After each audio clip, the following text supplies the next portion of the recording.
مرحباً وأهلاً وسهلاً بكم جميعاً في الجلسة التي تتناول موضوع تعزيز التعاون الإقليمي في المنطقة العربية. اسمحوا لي ببداية ببعض النقاط التنظيمية. يمكن للمشاركين الموجودين معنا التوجه إلى المنظمين في هذه الجلسة بأي سؤال أو تعليق عبر خانة الدردشة الشات في أي وقت. وأشير إلى أن هذا الاجتماع يتوفر فيه الترجمة الفورية إلى اللغة العربية والإنجليزية، ويمكنكم الضغط على إشارة interpretation في أسفل الشاشة الموجودة أمامكم. أعطي الكلام الآن ثابت، نائب الأمين التنفيذي للإسكوا وممثل الأمانة المشتركة للمنصة الإقليمية للتعاون. مساء الخير، السلام عليكم جميعا، أهلا وسهلا بكم في هذه الجلسة المخصصة لعرض آلية التعاون الإقليمي في إطار الإصلاحات الأخيرة لعمل الأمم المتحدة على المستوى الإقليمي. أستميحكم جميعا عذرا للتكلم في اللغة الإنجليزية، حيث أن يتضمن العرض بعض المصطلحات التقنية التي تتطلب منا صعوبة ترجمة. نفضل التكلم في اللغة العربية، اللغة الإنجليزية، على أمل أن نجد الترجمة المناسبة لهذه المصطلحات. فإذا هذه جلسة لعرض عليكم جميعا آلية التعاون الإقليمي في إطار الإصلاحات الأخيرة لعمل الأمم المتحدة.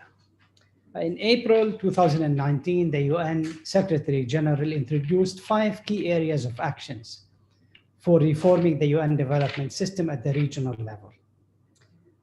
They included things like creating a regional collaborative platform, establishing a knowledge management hub, enhancing transparency and results-based management, consolidating existing capacities, particularly around data and statistics, and improving back office efficiencies.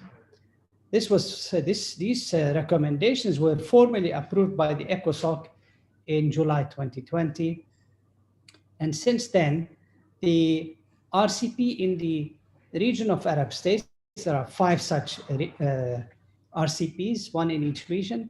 The RCP in the Arab states region has set up already 8 issue-based coalitions as part of the first item, which is the creation of the regional collaborative platform. 8 issue-based coalitions to provide technical capacity, technical support to member states and the UN country teams as they support member states on specific challenges and transboundary issues. The next, please. The issue-based coalitions in the Arab states are in fact 8. They deal with adolescents and youth, on humanitarian development and peace nexus, on migration, on economic management and social protection, on gender, on food security and climate action, as well as the environment, quality social services, as well as urbanization. Each of these IBCs is co-convened by at least 2 UN agencies, and soon they will be open for non-UN agencies in terms of the spirit of the coalition. At least one of these coalitions already has membership from the League of Arab States, and soon others will have membership as well from regional organizations. We're very happy to see that there is a very high level of alignment between the spirit and the themes of these IBCs and various aspects like the SDGs, the Arab Sustainable Development Report, its priority areas, the COVID response, as well as the Arab States COVID brief that was launched by the Secretary General last year, as well as national development plans. So in principle, these IBCs, these issue-based coalitions, are in fact responding to many of the priorities in the region. In 2020, the IBCs, they were of course set up a little bit early in the year, even if informally. During this last few months of 2020, the IBCs collectively produced 4 policy briefs, 16 assessments and analyses, 9 joint advocacy papers, 16 capacity building events, 15 stakeholder consultations, and 11 technical supports. Many of you have been at the receiving end of these services. In terms of the knowledge production and guidance, the IBCs during last year produced policy guidance to member states on a variety of issues, including protecting migrants and refugees, women and girls, as well as survivors of violence in the COVID-19 response. There were also plenty of assessments, analyses, and support to governments on a number of areas: macroeconomic modeling, particularly on the impact of COVID-19, youth-to-youth peer education, reproductive health care services, disaster risk reduction, and sustainable consumption and production, as well as the Global Compact on Migration. There were also targeted support to countries like Jordan and Tunisia, where they explored the impact of COVID-19 on growth, fiscal pressures, debt stabilization scenarios, and these tools were able to simulate fiscal and monetary policy changes using macroeconomic modeling tools. These have been found to be extremely useful by member states, where they can explore these scenarios of investments, of tax, of growth, and the impact of these on COVID-19 capacity to respond, as well as impact on the SDGs.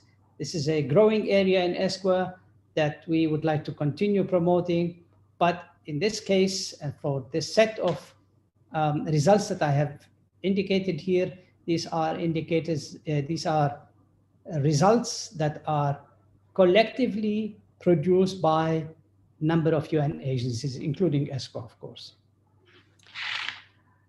In terms of capacity building, in 2020, there were a number of capacity building events and services for governments and UN country teams on things like digital health and innovation, of course, in response to the COVID-19, as practically all of our efforts are focused on this response period. Accelerated action for the health of adolescents, social protection, national urban policies, disaster preparedness, as well as emergency response, and voluntary GCM review reports, that's the Global Convention on Migration, nationally determined contributions, as well as clean development mechanisms. Another area where capacity building was built in the sphere of engaging young people and communities to strengthen development, support of the vulnerable and the marginalized groups, service response, and digital solutions for youth-friendly services. Other areas included improving the capacity of the RCOs and UN country teams in the use of the UNCT SWAP gender equality scorecards, again, strengthening the integration of women in the response of the UN, whether it's in the SDG 11 on humanitarian development peace nexus, or the common country analysis, or the socioeconomic response plans. Finally, in this area of capacity building, support was given to the UN country teams in Egypt, Jordan, and Lebanon to integrate areas of disaster risk reduction and climate change in the cooperation frameworks of 2021. In preparing for 2021, we have established a set of substantive and operational results. We have maintained the same IBCs and have held already a meeting with the resident coordinators this past Tuesday on the 23rd of March. And today we are very pleased and honored to have consultation with you as representative of member states, as well as participants in the Arab Forum for Sustainable Development. So the substantive results for 2021 have been organized into three categories. The first category being the COVID response phase. And here you would see in front of you four sets of three sets of types of results, if you want, in the social development area, in the macroeconomic area, and in the environmental area. So the first would be an analysis, evidence-based policy advice and notes, advocacy, tools, and best practices on the impact of COVID-19 on vulnerable groups, including refugees, migrants, women, youth, and a rising group, which is the elderly, to enhance the effectiveness of all of these marginalized groups or vulnerable groups, to enhance their integration in the responses and the recovery plans on COVID-19 in a number of areas, including on health, social protection, as well as economic shocks and humanitarian needs that are increasing in the context of the economic shocks, as well as the, unfortunately, conflict in the region. The second set of responses or results in the context of the response phase are a review of critical macroeconomic and institutional challenges. Now, most countries are under pressure to spend on COVID-19 issues, but also they have to maintain their spending on capital investments, and finding the balance is not necessarily easy. That's the aim out of this service, is to help find the balance between investments on the social sector as well as the capital investments. A second area of results would include the development of a tool that's fairly advanced in its preparation, a tool for optimizing national costing of the SDGs, their analyses and their synergies, usually in the context of integrated national funding framework. And we are going to be doing this for one pilot country, which is Egypt, and hope to be able to do it for all the countries in the region. Obviously on demand, but at least this service is available. A third area is a set of toolkits, databases on the regional level for the country teams on best practices related to socioeconomic recovery plans. Every time you hear the word country teams or the RCs, hear that in the context of support to member states, because they are resident in the countries where you are sitting, and they are there in theory and in fact, in reality, to support you as much as possible. We provide them the tools, the knowledge, the databases, the toolkits, the analyses, and they put this into practice in addition to what they develop on their own. The third is a type of support to member states in formulating food system transformation programs. This is particularly relevant as the issue of food security is becoming more and more evident. And this is, of course, related to the UN Food Summit that is coming up soon. The second type of responses has to do with the recovery phase. The recovery phase, again, you see a number of products. Is the PowerPoint presentation keeping up with the conversation? Thank you. So the products here, or the results, the specific results are as follows. An integrated evidence-based policy analysis and advice for advancing gender equality and women's empowerment for COVID-19 recovery and advancing implementation of the Agenda 2030. This policy analysis and advice will use data from the COVID-19 gender response tracker and will involve consultation with senior policymakers such as yourself, as well as country teams. The second set of results are regional consultations and a policy brief aimed primarily at improving the natural resource efficiency in building forward better.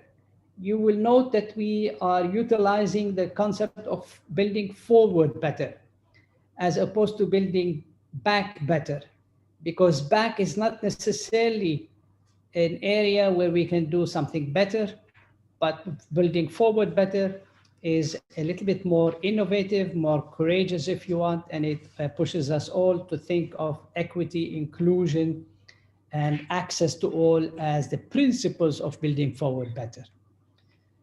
The second area here is the area of in support of the Arab Initiative on Zero Hunger, and this is another one of those areas where our support is very much at the regional level with the League of Arab States and among others. So in support of the Arab Initiative on Zero Hunger and in national action plans, we will undertake analyses, prepare reports in support of developing national action plans on Zero Hunger to improve, of course, nutrition and food security. The third or fourth area is to help develop policy and programming recommendations to achieve sustainable and inclusive economic growth. After the response, particularly the health response, the immediate response, the major challenge for the region is to go back on track to growth, but growth this time that is much more inclusive and more equitable. And that service under the IBC for macroeconomics will be able to give such advice, programming, and recommendations. Unfortunately, in our region, crisis continues to be a major challenge. And in one response, at least in the recovery phase, we will help to produce a policy brief on strengthening the nexus between humanitarian development and peace issues, particularly in settings of protracted crisis and in the context of the COVID-19 recovery. This brief naturally will be disseminated at regional and country levels. Finally, in the context of the recovery phase, with the IBC on urbanization will develop an urban guide, tools, and knowledge products to improve capacity for advancing the SDG 11. This will include State of the Arab Cities report, Healthy Cities indicators, and a diagnostics tool for city administrations to assess inclusivity of migrants and refugees that are usually mobile populations. The final area of support is in the area of the longer term. So we have the immediate response, the recovery, as well as the support to the SDGs, which is a longer term, but still perhaps the clearest roadmap for development in the region and in many other regions. And here also we have a number of products that we plan to produce and to deliver to member states through the 8 IBCs that we have established at the beginning of last year. These will include guidance to UN country teams. Again, when we say country teams, we actually mean strengthening the capacity of the UN team at the national level in support of member states. So the guidance here to help improve integration of youth and adolescents, their engagement in UN programming through a platform of advocacy for adolescents and the youth, as I said, on issues that relate to them through a platform called Shabab IT, as well as training, strengthening of coalitions at the regional level through forums that are leading up to the regional summit on learning to earning. Similarly, support will be given to the preparation of the International Migration Review Forum that is coming up this year. And there will be ministerial level review, and that's an important one. Ministerial level review of lessons learned from the response to COVID-19, primarily on social protection. The aim of this ministerial level review is to help improve social protection systems that have proven to be to have gaps and that have a huge opportunity to improve them. This also includes capacity building initiatives on social protection in something that we call Transform Initiative. And all of this effort will include better coherence between programming for social protection in the humanitarian context on one hand, and effective engagement between the UN system and the IMF on spending in the area of social protection on the other.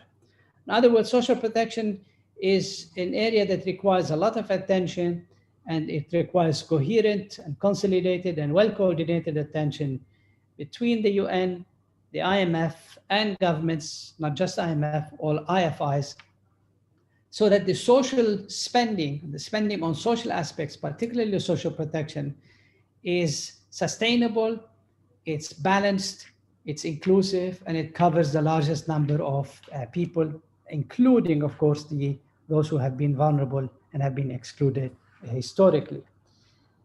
An additional result would include a regional roadmap, advocacy, improved information management, and a regional education mechanism to advance science and technology in the region, while we are helping the UN system, helping governments to deal with this new reality of distance learning, mechanisms for distance learning, not just in terms of IT and infrastructure, but also in terms of content and teacher training.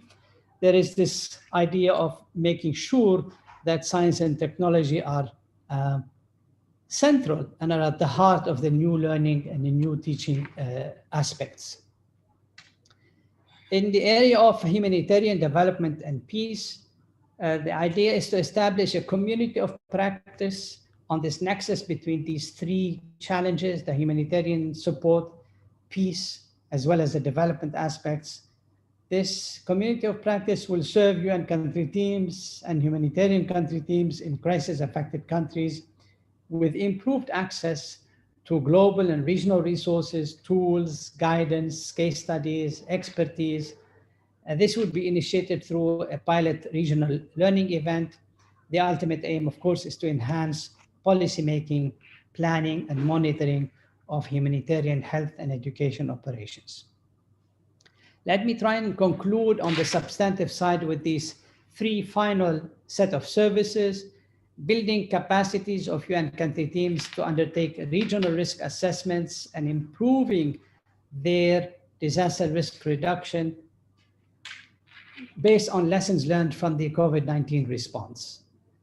The second area is building capacities of Arab climate change negotiators, which has proven in the past extremely useful, including through technical notes, regional training workshops to improve climate action, including on nationally determined contributions.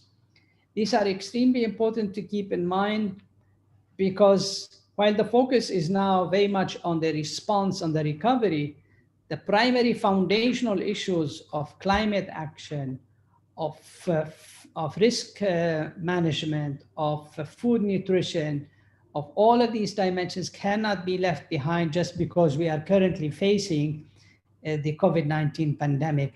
These would become themselves sources of future crises if they are not attended to while we are also attending to the crisis of COVID-19.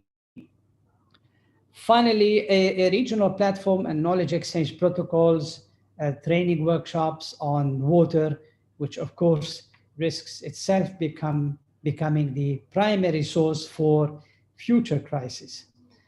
Now, I've covered all of the substantive services that we plan to deliver to member states and to the country teams in 2021 based on this regional reform by the United Nations through these 8 issue-based coalitions. I will conclude with a short video on an operational tool that we will make available to the country teams, to member states, and to other development practitioners as we move forward in 2021. If the colleagues can manage the to run the Welcome to Manara. video, I'll be grateful. More than just a hub, more than just a platform, it is rather a one-stop service using AI and frontier technologies for interactive policy simulation, data and statistics, capacity development, knowledge management, and creation of communities of practice for the Arab region and beyond. It functions in both Arabic and English through a number of powerful AI-driven applications. Access them individually or make full use of Manara's AI brain by registering. All you need is a single registration and you are set. Then, when you sign in, everything you do will be tailored to your needs. You can start with Istinara, Manara's search engine. It provides you with immediate access to millions of UN documents.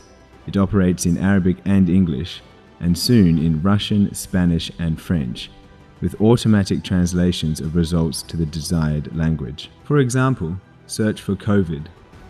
The AI system will look through a myriad of UN sources, then provide you with a list of thousands of related documents and an intelligent word map that helps you refine your search. In the word map, click, for example, on pandemic and then on impact. This will reduce the document selection, keeping only the most relevant sources to the specific words you have chosen. Using different types of filters and sorting, You can reorganize your results by source, publication year, document type, or the SDG covered. You can also sort them according to relevance, date, or title. If you click on any document resulting from your search, you will obtain general information about it, including the related SDGs and an AI-generated summary text. You can select, for example, a Secretary General's report or a policy brief. From there, through a button on the top right, you can share that document by email or through social media. You can also bookmark any document to use it later on as a source for your own work in Manara's document builder, Kitaba. All your searches will be saved in your personal history. The system will learn about your interests and will keep refining your results. More advanced features will be soon available. To go to a different application, simply click on the upper right button and choose your next destination. It can be the Arab SDG Gateway, which includes 8 SDG-related applications, dashboards and tools featuring a wealth of data and knowledge products, or the Data Portal, which provides you with unrestricted access to full repositories of regional UN data, with easy-to-use visualization tools to create your own dashboards and share them with others online. Additional features include optimizing the use of big data for policymaking. Istishara analyzes your documents to show how related they are to the SDGs and to each other. For example, if you upload Bahrain's National Development Plan for 2030, results show which SDGs the document is closely aligned to. If you then upload the new Common Country Analysis, or CCA, for Bahrain and its draft UN Sustainable Development Cooperation Framework, or SDCF, you can compare the 3 documents to each other in relation to the SDGs through the heat map function. We can see, for example, that the draft SDCF and the CCA show a very similar correlation with the SDGs. You can also see that most SDGs that appear as highly correlated with the CCA and SDCF similarly show a relatively high correlation with the 2030 plan. This shows an improvement in SDG alignment of the new country-level approach. Indeed, the same analysis using the previous Bahrain UNDAF and previous CCA showed less correlation, as can be seen through the differences in color of the heat map. A different view is afforded by the relationships map, which shows not only the relationship between the documents and the SDGs, but also the relationship between the SDGs themselves, allowing thus to understand that documents with high correlation to one SDG should expect similar level correlations to a number of other related SDGs. This SDG correlation analysis can be done across any collection of documents. The system will soon be able to complete the same analysis using thousands of UN resolutions as its corpus. Through Ta'alam, you can access hundreds of e-learning courses, videos and resources in Arabic and English. With Istimara, build your own surveys using AI to improve their effectiveness, or perform self-assessments with live results, and keep exclusive control over the resulting data. Kitaba, Manara's document builder, allows you to write and collectively edit and share documents online. You can build your document from scratch or from embedded templates. When you start, you provide basic information such as title, topics, and document type. Then additional information such as keywords, countries, and SDGs. And then you click on Finalize Document to create your draft. While you are writing, you can take a document you had bookmarked in your search from Istinara, open it in Kitaba, and copy the part that you would like to quote. Kitaba will automatically add it as a footnote and reference list.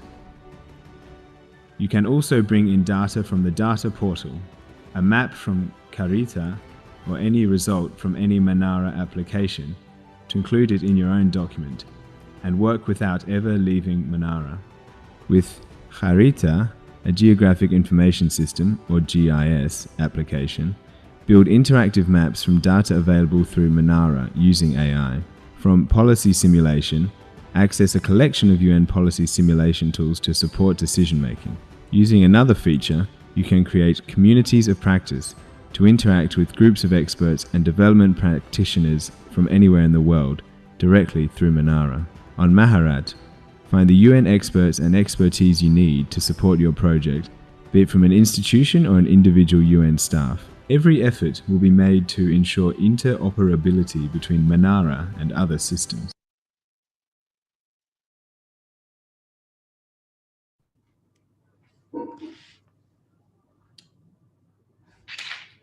All right, so thank you very much for your patience in listening to this presentation on the results, the preliminary results of the reform at the regional level through the creation of the issue-based coalitions and the regional collaborative platform. We'd be happy to take questions, and I think my colleagues are going to be moderating the questions and answers period. شكرا على الفيديو والعرض الشيق. بالنسبة للمشاركين مثل ما ذكرنا يلي بيحب يطرح الأسئلة ممكن القيام بذلك عبر خانة الشات أو رفع اليد. ومعنا ممكن نحن ناخذ بعض المشاركين. أستاذ منير، في معنا السيد خضر تامر. أنا افتح لك الميكروفون سيد خضر، إذا ممكن تعمل أنميوت وتعرف بنفسك وتطرح السؤال. يعطيكم العافية وجهد مشكور لكل شيء عملتوه بهالثلاث أيام اللي كانوا كتير مجديين وفعالين. أنا خضر تامر، باحث اقتصادي من جمهورية لبنان.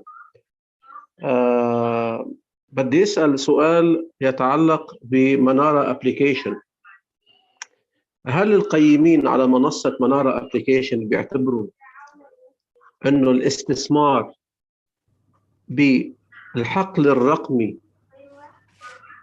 أهم بالوقت الراهن من الاستثمار في البنى التحتية الموصلة لهذا التطور الرقمي؟ وبياخذ نموذج لبنان كمثال. في لبنان هنالك افتقار للعديد من الخدمات في البنى التحتية. ألا تظنون أن وضع العربة أمام الحصان هو خطأ جوهري في بعض البلدان في الدول العربية، وبالتالي يجب تصحيح المعادلة ووضع العربة في مكانها؟ وشكرا لصبركم.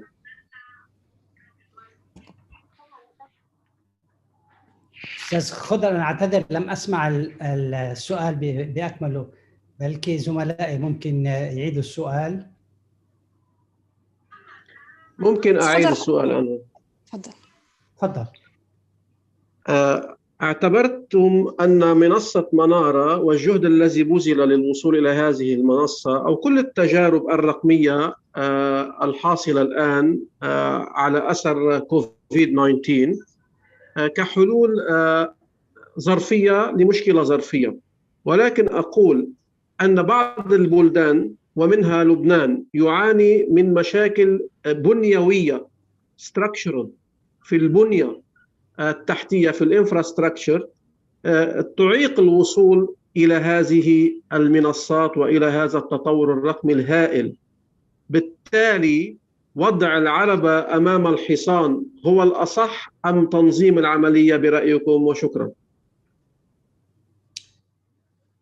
شكرا أخ خضر. طبعا أعتقد آفة كوفيد-19 أظهرت للجميع مدى أهمية الاستثمار في البنى التحتية الرقمية للوصول إلى المعلومة، ليس فقط الوصول إلى المعلومة لكن لتقديم حلول جذرية مهمة لأوضاع اقتصادية وصحية وأوضاع طوارئ. هذا بدون شك.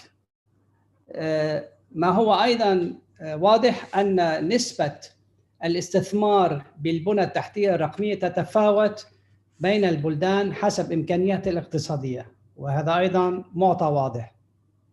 المعطى الثالث والذي هو أيضا مهم أن هناك على الأقل 24 أو 25 منظمة من منظمات الأمم المتحدة تساعد الدول بشكل مباشر بما فيها على موضوع بناء البنى التحتية الرقمية. ما نقوم نحن به بشكل مشترك هو التحضير للوصول إلى المعلومة باستثمار فعلا ضئيل جدا. ما رأيته هو استثمار جدا ضئيل، وطبعا بإمكانيات مادية يعني متواضعة جدا، لن تؤثر بأي شكل في موضوع الاحتياجات للبنى التحتية الرقمية. فأعتقد بدون شك أن هناك تحدي كبير لتأسيس معالجة المشاكل بآليات الكمبيوتر وإلى آخره. وهناك طبعا جهود قائمة من كثير من منظمات الأمم المتحدة بهذا الاتجاه. ما نقوم نحن به على مستوى المجموعة، على المستوى الإقليمي مجموعة منظمات الأمم المتحدة، هو جزء بسيط. ما رأيته هو جزء بسيط من ما نقوم به، وهو تحضير وإيجاد حلول أو طرق إلى حلول وجدتها دول أخرى لتحديات تواجهها الناس اليوم. فلا بأس أن يكون تكون هذه الحلول موجودة على المنصات الإلكترونية تسمح للدول التي هي بحاجة إليها الوصول إليها، بينما يكون أيضا في نفس الوقت التحضير لبنى رقمية تحتية مهمة. أرجو أن أكون قد أجبت على سؤالك. شكرا جزيلا. شكرا. هناك بعض الأسئلة المكتوبة أولا حول التايم لاين، ما هو الجدول الزمني لهذه المبادرات؟ وهناك أيضا سؤال عن منارة، متى ستكون متوفر الرابط للدخول إلى منارة؟ تفضل الأستاذ منير. الجدول الزمني، نحن يعني عدة نواحي من منارة أصبح الآن جاهزة، ونريد استكمال الموضوع بشكل متكامل نهاية السنة. يعني الآن هناك على سبيل التجربة بعض الزملاء في بعض الدول أو مكاتب الأمم المتحدة عندهم الرابط، وهم يساعدون بإعطاء آراء وتعليقات حول أداء منارة.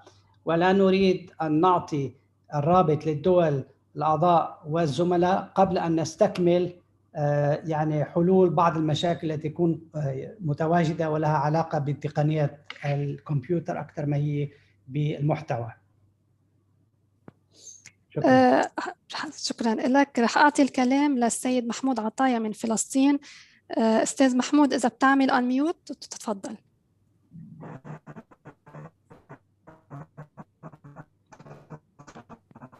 أستاذ محمود عطايا، الصوت غير واضح فيك. مساء الخير. تفضل. نعم، سامعينك. خير. مساء الخير، تفضل أخ محمود. مساء الخير.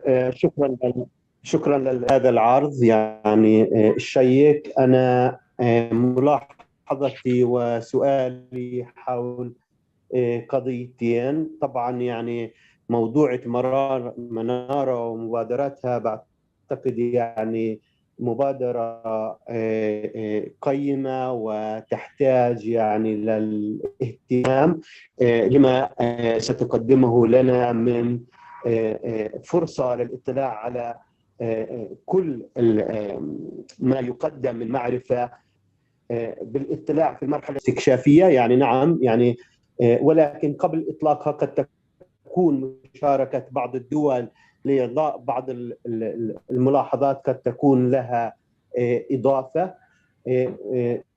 سؤالي الثاني أستاذ ثابت، يعني بنقدر الجهود المبذولة من طرفكم حول تعزيز آليات التعاون الإقليمي، ولكن هل هاي المبادرات الإقليمية التي يتم التوافق وتنفيذها من عدد من الأساسات، ما هي الآلية لتحديد الاحتياجات والقضايا لا سيما مع الدول الأعضاء؟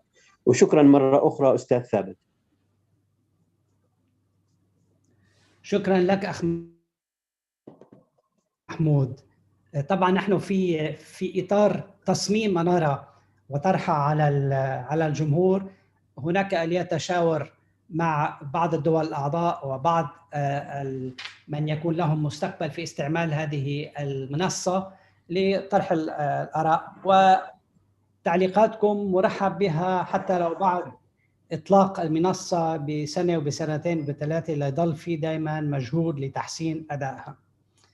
أما فيما يتعلق باحتياجات الدول، طبعا هناك في كل الدول العربية فريق للأمم المتحدة متواجد ممثل بالمنسق المقيم ومنظمات الأمم المتحدة، وفي علاقتها اليومية مع الحكومات تستنتج وتكون لها فكرة واضحة عن احتياجات الدول، ونحن بحوار دائم معهم وبحوار دائم معكم، كان عن طريق اللجان الإقليمية أو عن طريق علاقات منظمات الأعضاء، كلها تصب في تحديد الاحتياجات، توضيح الاحتياجات لنا، وتصميم تجاوبنا مع هذه الاحتياجات عن طريق هذه الاي بي سيز اللي هي تكلمت عنها، واللي هي طبعا تعكس كما رأيت أستاذ محمود احتياجات وعلى الأقل أولويات الدول. وإذا كان لديكم تعليق على الأولويات كما ذكرناها في العرض، فنحن بكل سرور نتلقاها ونحاول تعديل بقدر الإمكان. شكرا. شكرا على الإجابة. يبدو أنه حتى الآن هذه هي الأسئلة. بحب أرجع أذكر المشاركين أنه ممكن يضغطوا على رمز اليد إذا حابين يسألوا أي سؤال أو يكتبوا في خانة الدردشة. برجع لك أستاذ منير. بعد معنا 3 دقائق ويبدو أنه ما عاد في أسئلة معنا. إذا بتحب تختم we can close. طبعا نحن كما ذكرنا في بدء عملية. إذا بتسمح لي، في أحد الأشخاص رفع يده، إذا ممكن تسمح لي. تفضل. تفضلي أخت حصة، إذا ممكن تعرفي عن نفسك.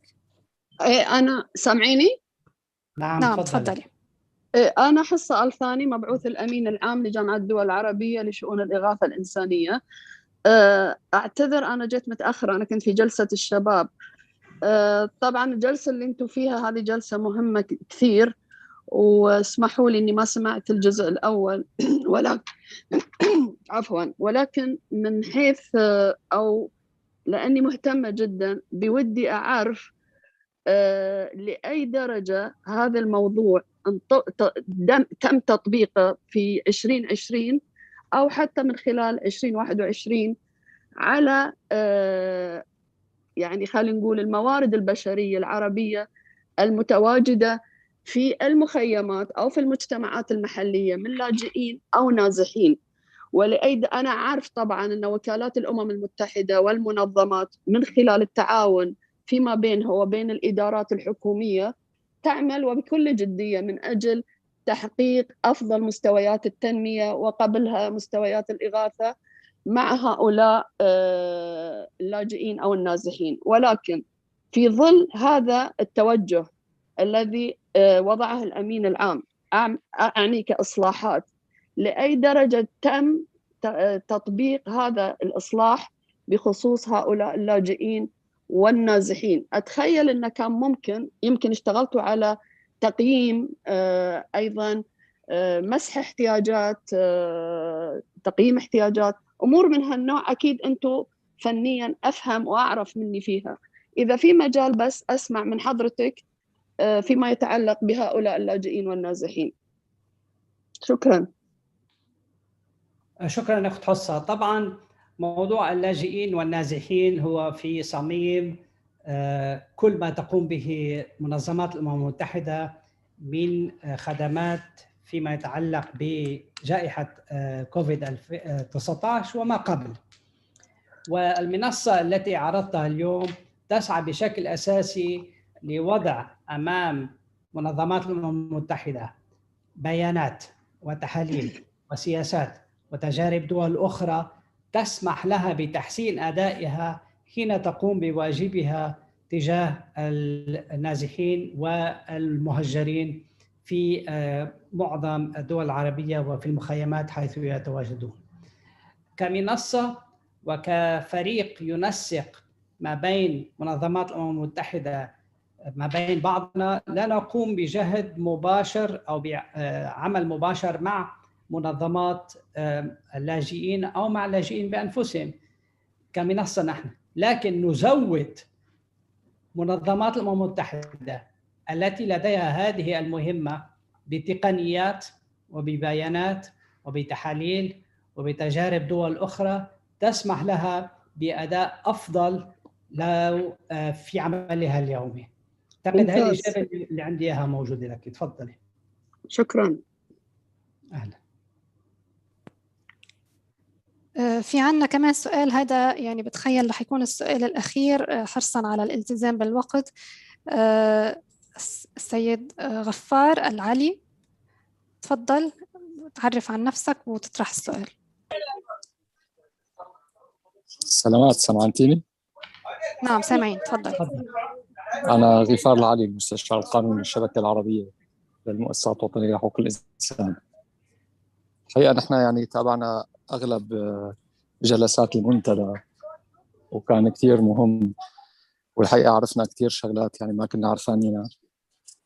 أنا حابب بس شير على تعاون يعني مرتقب للشبكة العربية للمؤسسات الوطنية لحقوق الإنسان مع المفوضية السامية والأسكوا والUNDP والجامعة العربية، كونه نحن بصدد نعمل مؤتمر، ننظم مؤتمر بشهر 12 بالدوحة بما أنه مقر الشبكة العربية بالدوحة حول التضامن الدولي وتنفيذ أهداف التنمية المستدامة، محورية الهدف 16.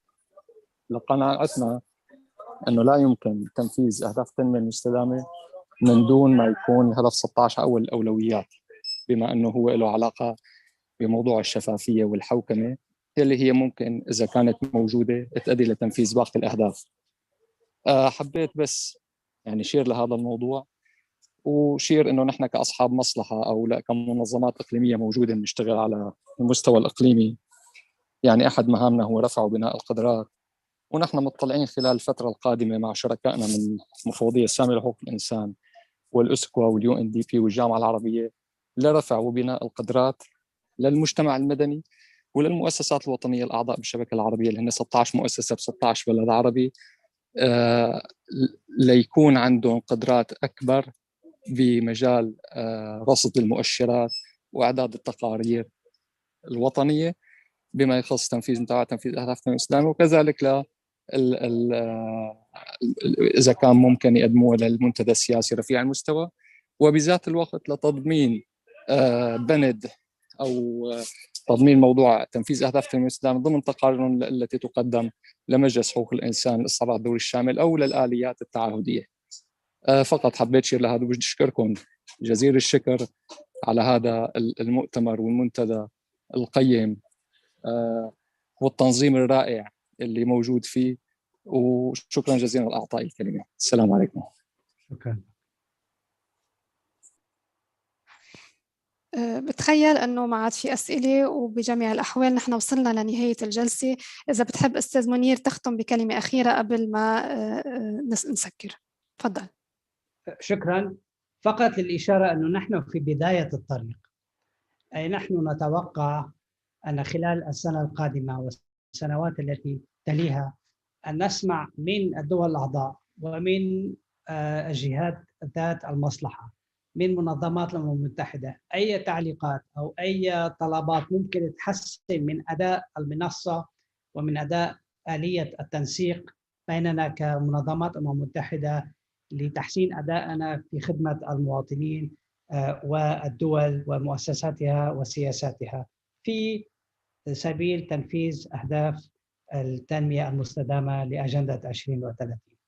فنحن على بكل رحب الصدر نتمنى أن نسمع منكم ما يمكننا تعديله وتحسينه في هذا الأداء في الأشهر والسنوات القادمة.